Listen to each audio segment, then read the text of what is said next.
Dear students, chemical kinetics के first part में हमने केमिकल काइनेटिक्स की डेफिनेशंस की चर्चा की थी। इसके अलावा हमने रेट ऑफ रिएक्शन क्या होता है, इंस्टेंटेनियस रेट ऑफ रिएक्शंस क्या होता है, उनके बारे में हमने चर्चा की थी। आज हम उसी कड़ी को आगे बढ़ाते हुए रेट ऑफ रिएक्शन क्या होती है, रेट लॉ क्या होती है, इसके अलावा रेट कांस्टेंट क्या होता है, रेट कांस्टेंट की जो यूनिट होती है वो क्या होती है, और इसी के साथ जो फैक्टर्स हैं रेट ऑफ रिएक्शंस को अफेक्ट करते हैं उनके बारे में यहाँ विस्तार से चर्चा करेंगे। तो सबसे पहले हम रेट इक्वेशन के बारे में यहाँ चर्चा कर रहे हैं। हम देख रहे हैं कि रिएक्टेंट ए और बी रिएक्ट कर रहे हैं और हमें प्रोडक्ट के रूप में सी और डी फाइंड आउट हो रहा है। तो यहाँ आप देख रहे हैं A plus B gives C plus D. According to given figure we see here the concentration of reactant A and B decreases with increase in time and concentration of products C and D increases with increase in time। यहाँ आप इस figure में देख रहे हैं कि हमने concentration और टाइम के बीच में ग्राफ प्लॉट किया है। जब प्रोडक्ट के रेस्पेक्ट में इस ग्राफ को देखते हैं तो प्रोडक्ट की जो कंसंट्रेशन है वो टाइम बढ़ने के साथ बढ़ रही है और रिएक्टेंट की टाइम बढ़ने के साथ डिक्रीज हो रही है। जैसा हमें ऑलरेडी पता है कि रेट ऑफ रिएक्शन क्या होती है, डिक्रीज इन कंसंट्रेशन ऑफ ए और बी अपॉन टाइम पीरियड। हम रिएक्टेंट के रेस्पेक्ट में देखते हैं तो हमें ये पता है कि रेट ऑफ रिएक्शन जो होती है वो रिएक्टेंट की कंसंट्रेशन में डिक्रीज, और वो जो डिक्रीज है वो किस टाइम पीरियड में हुआ है उससे डिवाइड करने पर हमें फाइंड आउट हो जाती है। तो इसको हम यूं भी लिख सकते हैं कि rate is equal to minus d A upon D t या minus d B upon D t, जहाँ ए और बी है उसको हमने बड़े ब्रैकेट में लिखा है जो कंसंट्रेशन को रिप्रेजेंट कर रहा है ए और बी को, बी के रेस्पेक्ट में। या हम रेट को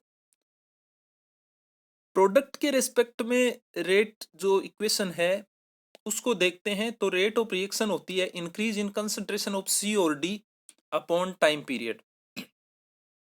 या यूं लिख सकते हैं plus D C upon D T is equal to plus D D upon D T, जहां सी और डी हैं वो कंसंट्रेशन ऑफ प्रोडक्ट को शो कर रही हैं।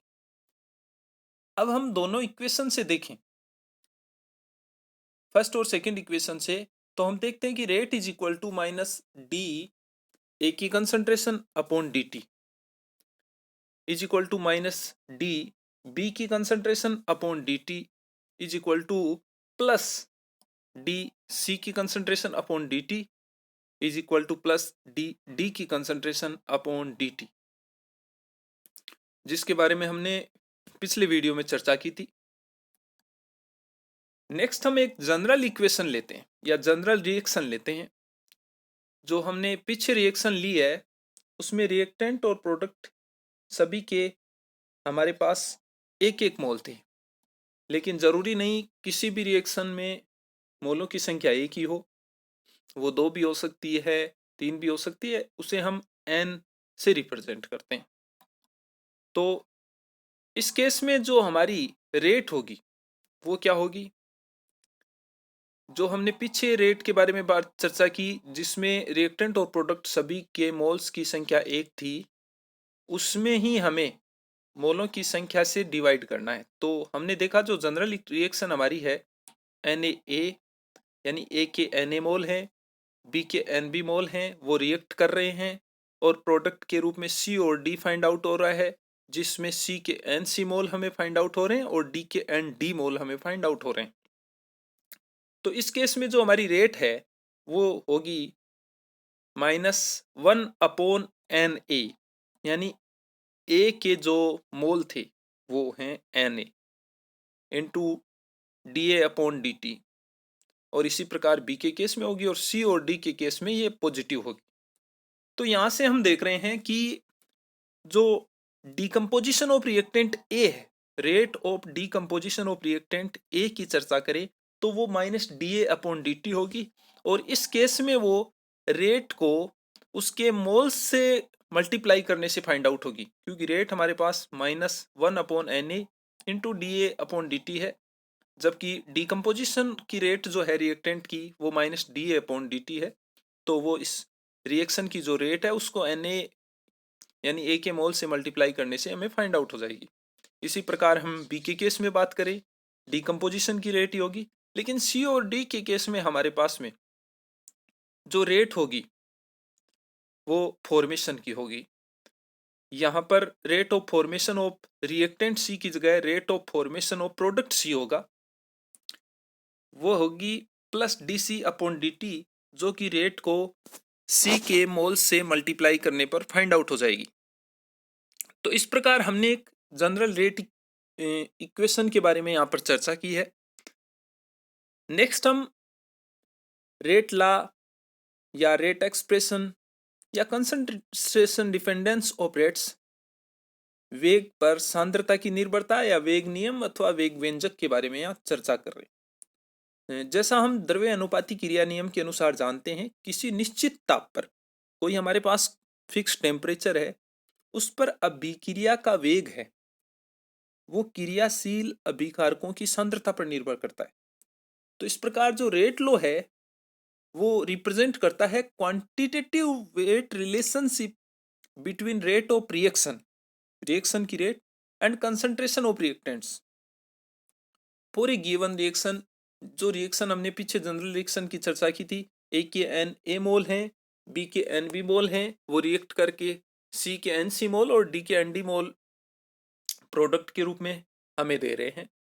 तो इस केस में जो रेट होगी वो होगी k n A raise to n A into B raise to n B, यानी ए की कंसंट्रेशन की पावर एन ए है जो ए के मोल है, और बी की कंसंट्रेशन की पावर एन बी है।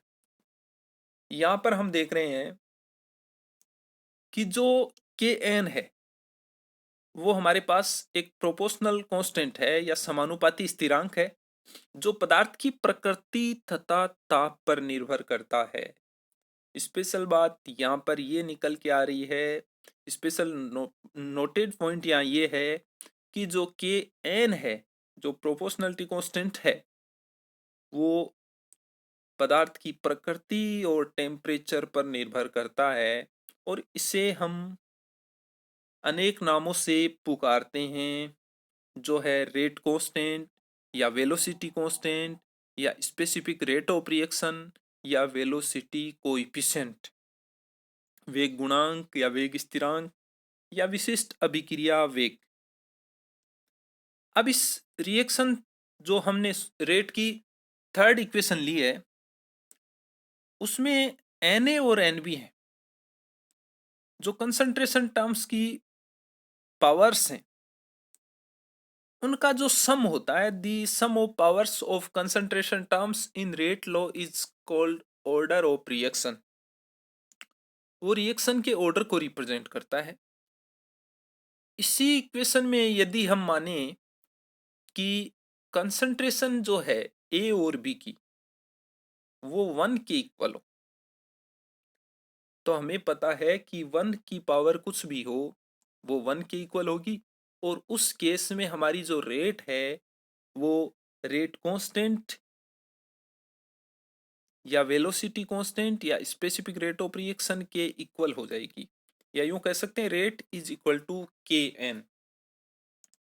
तो यहां से रेट कांस्टेंट की हम डेफिनेशन निकालते हैं कि वास्तव में रेट कांस्टेंट क्या है। तो देखिए यहां हम कह रहे हैं it is the rate of reaction for which concentration of each reactant is unity, it means 1 मोल पर लीटर, या यूं कह सकते हैं विशिष्ट अभिक्रिया वेग है, अभिक्रिया के उस वेग के बराबर होता है जबकि प्रत्येक अभिकारक की सांद्रता इकाई हो या प्रत्येक अभिकारक की सांद्रता 1 मोल पर लीटर हो। ऐसा हम कह सका कि रेट कांस्टेंट क्या होता है। नेक्स्ट हम रेट कांस्टेंट की यूनिट के बारे में यहाँ चर्चा कर रहे हैं। तो हमने एक जनरल इक्वेशन इमेजिन की कि A गिव्स प्रोड P, यानी कोई एक रिएक्टेंट A है, वो हमें प्रोडक्ट P दे रहा है। तो उस केस में यदि A के n मोल हैं तो हम रेट को लिख सकते हैं, rate is equal to k n A raise to power n, यानी A की कंसंट्रेशन की पावर क्या है, n है। हमें पता है कि रेट की यूनिट क्या होती है, मोल पर लीटर पर सेकेंड या सेकेंड इनवर्स, जैसा हमने लिखा है, is equal to k N, और कंसंट्रेशन की पावर होती है मोल पर लीटर, और उसकी कंसंट्रेशन की यूनिट होती है मोल पर लीटर, और उसकी पावर n हो गई। तो यहां से हम के एन निकालें तो के एन किसके इक्वल होगा, मोल पर लीटर दी पावर 1 इंटू मोल पर लीटर की पावर -n इंटू 1/सेकेंड होगा। इसको हम एक साथ लिखें तो मोल पर लीटर की पावर 1 - n सेकेंड इनवर्स की इक्वल होगा, या लीटर पर मोल की पावर n - 1 सेकेंड इनवर्स की इक्वल होगा। अब हमें पता है कि मोल पर लीटर है वो एटमॉस्फेयर की इक्वल भी होता है, तो k n is equal to atmosphere की पावर 1 - n सेकेंड इनवर्स भी इसकी यूनिट हो सकती है। अब n हमें पता है वो ऑर्डर ऑफ रिएक्शन को रिप्रेजेंट करता है, तो ऑर्डर ऑफ रिएक्शन है वो अलग अलग रिएक्शन के लिए अलग अलग होगा, और उस केस में इसकी पावर भी अलग अलग होगी। तो सबसे पहले हम जीरो ऑर्डर की रिएक्शन के लिए बात करें तो जीरो ऑर्डर के केस में n की वैल्यू क्या होगी, जीरो होगी। तो जब n की वैल्यू जीरो होगी तो यूनिट क्या होगी, मोल पर लीटर पर सेकेंड होगी। फर्स्ट ऑर्डर रिएक्शन के केस में हम बात करें तो n की वैल्यू 1 होगी, तो वहां पर इसकी यूनिट सेकेंड इनवर्स होगी। सेकेंड ऑर्डर के केस में लीटर पर मोल पर सेकेंड होगी। ऐसे ही थर्ड ऑर्डर के केस में litre square mole inverse two second inverse इसकी यूनिट होगी। इसी प्रकार ऑर्डर ऑफ रिएक्शन है वो फ्रैक्शनल वैल्यू भी हो सकती है, 3/2 भी हो सकता है, 1/2 भी हो सकता है। तो 3/2 के केस में हम देख रहे हैं लीटर की पावर 1/2 मोल की पावर -1/2 सेकेंड इनवर्स होगी। और ऑर्डर ऑफ रिएक्शन अगर हाफ है तो उस केस में mole raise to power half litre raise to power -half second inverse इसकी यूनिट होगी। नेक्स्ट हम चर्चा कर रहे हैं factors affecting the rate of reaction, यानी अभिक्रिया के वेग को प्रभावित करने वाले जो कारक हैं उनके बारे में हम यहाँ पर चर्चा करेंगे। हमने यहाँ पर 9 फैक्टर्स को लिस्टेड आउट किया है जिनकी 1 बाय 1 हम स्टडी करेंगे। तो सबसे पहले नेचर ऑफ कंसंट्रेशन की बात कर नेचर ऑफ रिएक्टेंट की बात कर रहे हैं, यानी अभिकारकों की प्रकृति है वो अभिक्रिया के वेग को कैसे प्रभावित करती है। हम ऑलरेडी जानते हैं कि रासायनिक अभिक्रिया में कुछ बंध टूटते हैं और कुछ नए बंध बनते हैं, इसलिए अभिक्रिया का वेग है उसमें उपस्थित बंध विशेष पर अर्थात अभिकारकों की प्रकृति पर निर्भर करता है। यदि अभिकारक आयनित अथवा मुक्त मूलक प्रकृति के हैं तो हमें पता है अभिक्रिया तेजी से होती है। फॉर एग्जाम्पल हम बात करें AgCl का जो फॉर्मेशन है सॉलिड स्टेट में फॉर्मेशन होता है और हमारी लेब में भी हमें मिलता है और उसको हम प्रैक्टिकली भी काम में लेते हैं। वो Ag+ और Cl- से बन रहा है। तो यहाँ हम देख रहे हैं कि अभिकारक आयनिक प्रकृति के होते हैं, इसलिए ये अभिक्रिया तेजी से होगी। इसके अलावा आणविक अभिक्रियाएं मंद गति से होती हैं। आणविक अभिक्रियाओं में भी क्रिया कारक की स्वयं की प्रकृति अभिक्रिया के वेग को निर्धारित करने में इंपॉर्टेंट रोल प्ले करती है। फॉर एग्जाम्पल एसिडिक KMnO4 का जो गुलाबी विलियन है वो हमें पता है कि फेरस सल्फेट द्वारा शीघ्र रंगहीन हो जाता है, जबकि ऑक्जेलिक एसिड द्वारा ये धीरे धीरे होता है और विलियन को कई बार गर्म भी करना पड़ता है।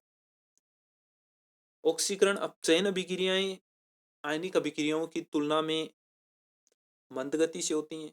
इसी प्रकार हम कई बार ये भी देखते हैं कि कार्बनिक यौगिकों की अभिक्रियाएं धीमी होती हैं जबकि अकार्बनिक यौगिकों की अभिक्रियाएं अधिक वेग वाली होती हैं। उसका कारण यही होता है कि अभिकारकों की जो प्रकृति है, जो आयनिक है या आणविक है, उस पर हमने देखा कि अभिक्रिया का वेग डिपेंड करता है।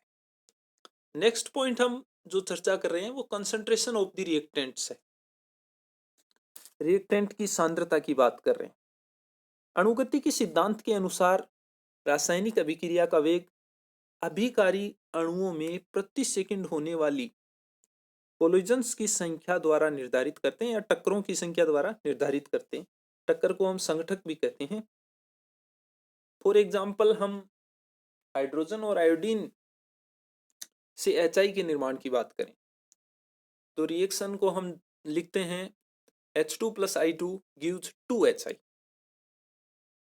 यहाँ हम देखते हैं कि हाइड्रोजन या आयोडीन के अणुओं की संख्या हम दुगुनी कर दें तो हाइड्रोजन आयोडीन संघटकों की संख्या भी दुगुनी हो जाएगी और अभिक्रिया वेग बढ़ जाएगा। इस प्रकार अभिकारी अणुओं की सांद्रता बदलने पर अभिक्रिया का वेग क्या होता है, बदल जाता है। द्रव्य अनुपाती क्रिया नियम अनुसार भी अभिकारकों की सांद्रता जितनी अधिक होगी अभिक्रिया उतनी ही तीव्र गति से होगी। थर्ड पॉइंट हम देखते हैं टेम्परेचर, जिसके बारे में हम विस्तार से आगे चर्चा करेंगे, लेकिन हमें मोटा मोटा एक आइडिया होना चाहिए कि नॉर्मली हम टेम्परेचर बढ़ाते हैं तो अभिक्रिया का वेग बढ़ता है और एक अनुमानिक निष्कर्ष ये रहता है कि अभिक्रिया का टेम्परेचर 10 डिग्री सेंटीग्रेड की वृद्धि करने पर लगभग दुगुना या तिगुना हो जाता है, जिसके बारे में हम आगे विस्तार से चर्चा करेंगे। नेक्स्ट हम बात करें कैटलिस्ट और इनहिबिटर, उत्प्रेरक अथवा संबंधक। ये नॉर्मली वे पदार्थ होते हैं जिनको यदि अभिक्रिया मिश्रण में मिला दिया जाए तो वे अभिक्रिया के वेग को प्रभावित करते हैं परंतु स्वयं अपरिवर्तित रहते हैं। फॉर एग्जाम्पल KClO3 के साथ बहुत थोड़ी सी मात्रा में ही हम MnO2 मिला देते हैं तो KClO3 के अपघटन के वेग में काफी वृद्धि होती है और अधिक मात्रा में ऑक्सीजन बनने लगती है।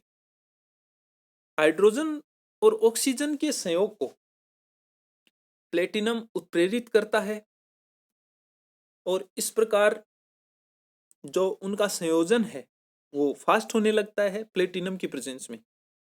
इसके विपरीत संबंधक अभिक्रिया में उत्पन्न होने वाले क्रियाशील माध्यमिकों से क्रिया करके अभिक्रिया का वेग क्या करते हैं, घटा देते हैं। जैसे हम बात करें एल्किल एमाइड अगर उपस्थित है तो परोक्सी डाइसल्फेट की अभिक्रियाओं में SO4 2- क्रियाशील पदार्थ से वो क्रिया करके अभिक्रिया का वेग कम कर देता है। उत्प्रेरक की उपस्थिति के कारण रासायनिक अभिक्रिया हमें पता है कि एक अल्टरनेट पाथ से संपन्न होती है जो कि अभिक्रिया की गति को प्रभावित करता है। इसके बारे में हम विस्तार से चर्चा इसी चैप्टर में आगे करेंगे। नेक्स्ट हम बात कर रहे हैं pH ऑफ द मीडियम। जो अभिक्रियाएं जलीय माध्यम में होती हैं वो साधारणतया माध्यम के pH पर निर्भर करती हैं। धातु आयन की ऑक्सीकरण अभिक्रियाओं में अभिक्रिया वेग साधारणतया हाइड्रोजन आयन की सांद्रता पर निर्भर करता है।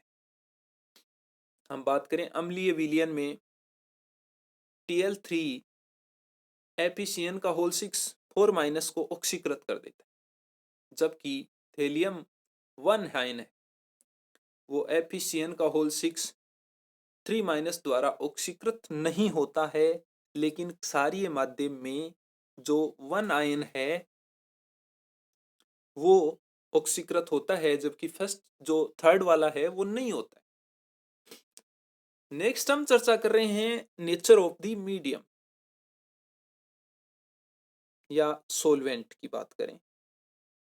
आयनिक क्रियाकारक अथवा ध्रुवीय क्रियाकारक ध्रुवीय विलायकों में तेज गति से अभिक्रिया करते हैं, जबकि हमें पता है अध्रुवीय विलायकों में इस प्रकार के क्रियाकारक मंद गति से अभिक्रिया करते हैं। इससे रिजल्ट ये निकलता है या तात्पर्य ये रहता है कि किसी अभिक्रिया का वेग बहुत कुछ मीडियम की नेचर पे डिपेंड करता है, क्योंकि माध्यम अभिक्रिया करने वाली स्पीशीज को हमेशा सक्रियता है जो उसको प्रभावित करता है। माध्यम के गुण आयनिक सामर्थ्य या आयनिक स्ट्रेंथ और डाइलेक्ट्रिक कांस्टेंट पर निर्भर करते हैं। जैसे बात करें हम परोक्सी डाइसल्फेट आयोडाइड की अभिक्रिया में माध्यम की आयनिक सामर्थ्य बढ़ाने पर अभिक्रिया का वेग बढ़ता है। या यूँ कह सकते हैं कि लाइक डिसॉल्व लाइक का जो थ्योरी होती है वो इसी पे डिपेंडेंट होती है। नेक्स्ट हम बात करें रेडिएशन इफेक्ट या विकिरण प्रभाव। तो इस रिएक्शन को इस पॉइंट को हम समझें प्रकाश संश्लेषण या फोटोसिंथेसिस के द्वारा हम समझ सकते हैं। तो हम देखते हैं कि कुछ ऐसी अभिक्रियाएं हैं जिनका वेग बहुत कम होता है, लेकिन ये अभिक्रियाएं विशेष विकिरणों या फोटॉन्स का अवशोषण करके अधिक वेग से होने लगती। जैसे पौधों में जो प्रकाश संश्लेषण है वो हमें पता है अंधेरे में नहीं होता है, जबकि सूर्य के प्रकाश में होता है। तो इस प्रकार हम देखते हैं कि जो रेडिएशन है वो भी रेट ऑफ रिएक्शंस को क्या करती हैं, प्रभावित करती है। नेक्स्ट हम बात करें प्रेशर ऑफ रिएक्शन या अभिक्रिया का दाब। वे अभिक्रियाएं जिनमें उत्पादों का आयतन अभिकारकों के आयतन से कम होता है। उत्पादों का आयतन अभिकारकों के आयतन से कम होता है, वहां पर अभिक्रिया का वेग दाब बढ़ाने पर बढ़ता है। नेक्स्ट चर्चा हम करेंगे surface area of the reactants या क्रियाकारक की सतह का क्षेत्रफल। तो नॉर्मली हम देखते हैं कि कुछ विस्फांगी अभिक्रियाओं में अभिक्रिया की जो गति है वो क्रियाकारक की सतह के संपर्क में आने पर निर्भर करती है।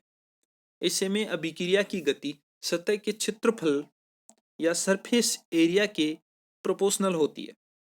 अतः अभिकार के या रिएक्टेंट के कणों का आकार जितना छोटा होगा या यूं कहें कि चूर्ण की तरह होगा तो सतह का क्षेत्रफल बढ़ेगा, और सतह का क्षेत्रफल बढ़ेगा तो रेट ऑफ रिएक्शन भी क्या होगी, बढ़ेगी।